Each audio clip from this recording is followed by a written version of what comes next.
आज का वचन उत्पत्ति ग्रंथ अध्याय 46 पद संख्या 1 से 7 और 28 से 30 तक से लिया गया है। इसराइल ने अपनी समस्त संपत्ति के साथ प्रस्थान किया और बेरशेबा पहुंचकर अपने पिता इसहाक के ईश्वर को बलि चढ़ाई। ईश्वर ने रात को एक दिव्य दर्शन में इसराइल से कहा, याकूब याकूब, और उसने उत्तर दिया, मैं प्रस्तुत हूँ। तब ईश्वर ने कहा, मैं ईश्वर तुम्हारे पिता का ईश्वर हूँ।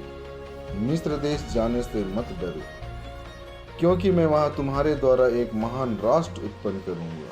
मैं स्वयं तुम्हारे साथ मिस्र देश जाऊंगा और तुमको फिर वहां से निकाल लाऊंगा। यूसुफ तुम्हारे मरने पर तुम्हारी आंखें बंद कर देगा। याकूब बेरशेबा से चला गया। इसराइल के पुत्रों ने अपने पिता याकूब, अपने छोटे बच्चों और अपनी पत्नियों को उन रथों पर चढ़ाया जिन्हें फिरौन ने उन्हें ले जाने के लिए भेजा था। वे अपना पशुधन और जो कुछ उन्होंने कनान में एकत्र किया था वह सब अपने साथ ले गए। याकूब अपने सब वंशजों के साथ मिस्र देश पहुंचा। वह अपने पुत्रों और पौत्रों, अपनी पुत्रियां और अपनी पौत्रियों, अपने सब वंशजों को मिस्र ले गया। याकूब ने यूदा को अपने आगे भेजकर यूसुफ से निवेदन किया कि वह गोसेन में उससे मिलने आए। जब वे गोसेन पहुंचे तो यूसुफ अपना रथ मंगाकर अपने पिता इसराइल से मिलने के लिए गोसेन गया। अपने पिता से मिलकर उसने उसे गले लगा लिया और उससे लिपट कर वह देर तक रोता रहा। इसराइल ने यूसुफ से कहा, अब तो मैं सुखपूर्व मृत्यु की प्रतीक्षा करूंगा, क्योंकि मैं फिर तुम्हारे दर्शन कर सका और जान गया हूँ कि तुम जीवित हो। मेरे भाइयों और बहनों, इन वचनों द्वारा आप लोगों को आशीष मिले।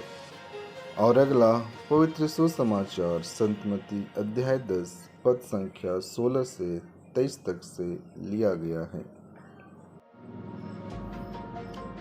देखो, मैं तुम्हें भेड़ियों के बीच भेड़ों की तरह भेजता हूँ। इसलिए सांप की तरह चतुर और कपूत की तरह निष्कपट बनो।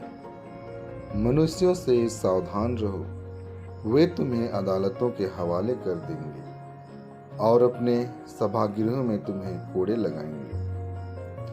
तुम मेरे कारण शासकों और राजाओं के सामने पेश किए जाओगे, जिससे मेरे विषय में तुम उन्हें और गैर यहूदियों को साक्ष्य दे सको।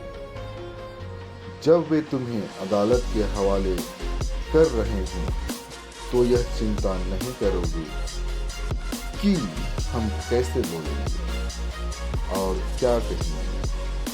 समय आने पर तुम्हें बोलने को शब्द दिए जाएंगे, क्योंकि बोलने वाले तुम नहीं हो बल्कि पिता का आत्मा है जो तुम्हारे द्वारा बोलता है।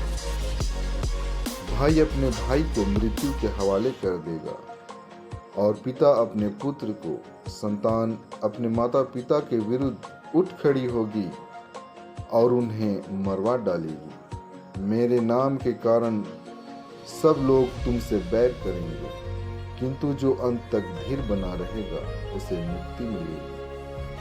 यदि वे तुम्हें एक नगर से निकाल देते हैं तो दूसरे नगर भाग जाओ। मैं तुमसे कहता हूँ, तुम इसराइल के नगरों का चक्कर पूरा भी नहीं कर पाओगे कि मानव पुत्र आ जाएंगे। इन वचनों के द्वारा सुनने वाले प्रत्येक व्यक्ति को बहुतायत में आशीष मिले।